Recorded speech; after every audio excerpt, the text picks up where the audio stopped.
उत्तर प्रदेश के बरेली में I love Mohammad प्रकरण के दौरान बीते साल 26 सितंबर को हुई हिंसा को लेकर बड़ा खुलासा हुआ है।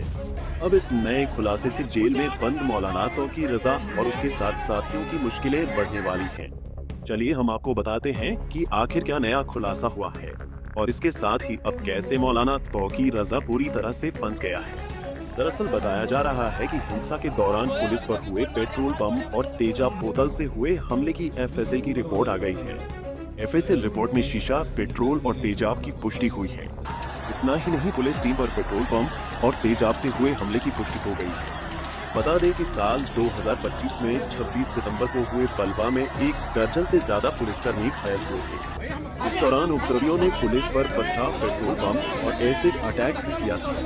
बलवा में पुलिस से वायरलेस सेट और एंटी राइट गन भी छीनी गई थी। एसएसपी अनुराग आर्य ने एफएसएल रिपोर्ट की पुष्टि की। पिछले साल 26 सितंबर 2025 को बरेली में आई लव मोहम्मद मामले को लेकर बवाल हो गया था, जिसमें इत्तेहाद मिल्लत काउंसिल के प्रमुख मौलाना तौकीर रजा को गिरफ्तार किया गया और अभी भी वो जेल में है। इस कार्रवाई की जा रही है 26 सितंबर वाले प्रकरण में, जिसमें कई एफआईआर पंजीकृत की गई थी थाना कोतवाली में, बारादरी में, प्रेमनगर, कैंट और किला में। उसमें 2 एफआईआर थी जिनमें 489/25 जो थाना कोतवाली की थी और 1146/25 जो थाना बारादरी की एफआईआर थी। इनमें मौके से जो एविडेंस कलेक्ट हुआ था उसको भेजा गया था एफएसएल उसमें उसका टेस्ट कराने के लिए। और दोनों ही केसेस में 489/25 जो कोतवाली का घटनाक्रम था उसमें जो कांच के टुकड़े एफएसएल भेजे गए थे उनमें पेट्रोल की प्रेजेंस कंफर्म हुई है कि उन कांच के टुकड़ों में पेट्रोल था, जो ये सत्यापित करता है कि वहां पे कुछ लोग ऐसे थे जो पेट्रोल शीशे की बोतलों में लेकर पहुंचे थे। इसी प्रकार से जो बारादरी वाली घटना है जिसमें एविडेंस कलेक्शन के दौरान जो टुकड़े भेजे गए थे उसमें एसिड सत्यापित हुआ है कि उसमें एसिड की प्रेजेंस थी, जो अगेन इस बात को वेरीफाई करता है कि वहां पे बहुत से लोग ऐसे थे, कुछ लोग ऐसे थे जो इस तरह का हमलावर होकर वहां पहुंचे थे और उनकी प्लानिंग इस तरह की थी कि पुलिस के ऊपर हमला किया जाए। हम लोगों ने अपने एविडेंस कलेक्शन के दौरान जो पुलिस के गवाह है, निष्पक्ष स्वतंत्र गवाह है, उनके बयानों में भी इस चीज का वेरिफिकेशन हुआ है।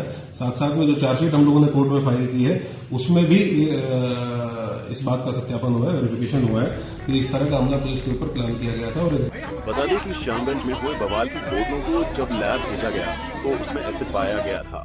पुलिस इस रिपोर्ट को अपनी जांच में शामिल करेगी। बता दें कि कानपुर के आई लव मोहम्मद पोस्टर की आड़ में मौलाना तौकीर रजा ने शहर में उपद्रव कराया था। उसके आह्वान पर आई भीड़ ने न सिर्फ पुलिस पर हमला किया बल्कि उनके साथ लूट भी की। पुलिस का वायरलेस, एंटी राइट गन आदि को भी लूट कर फरार हो गए थे। पुलिस पर पेट्रोल बम के अलावा एसिड की बोतलें भी फेंकी गई। इस उपद्रव में कई पुलिसकर्मियों को चोट भी लगी थी। उस वक्त शहर के 5 थानों में उपद्रवियों पर 10 मुकदमे पंजीकृत किए गए थे, जिसमें कोतवाली में 5, बारादरी में 2 और प्रेमनगर, कैंट और किला थाने में एक मुकदमा लिखा गया। पुलिस सभी मुकदमों में पार्ट चार्जशीट दाखिल कर चुकी है। फाइनल चार्जशीट दाखिल होना अभी बाकी है। ये जो विवाद हुआ था इस पूरे प्रकरण में, जो एविडेंस थे उस समय बताया गया था कि एक एसआईटी गठित करके प्रॉपर इन्वेस्टिगेशन कराई जा रही है।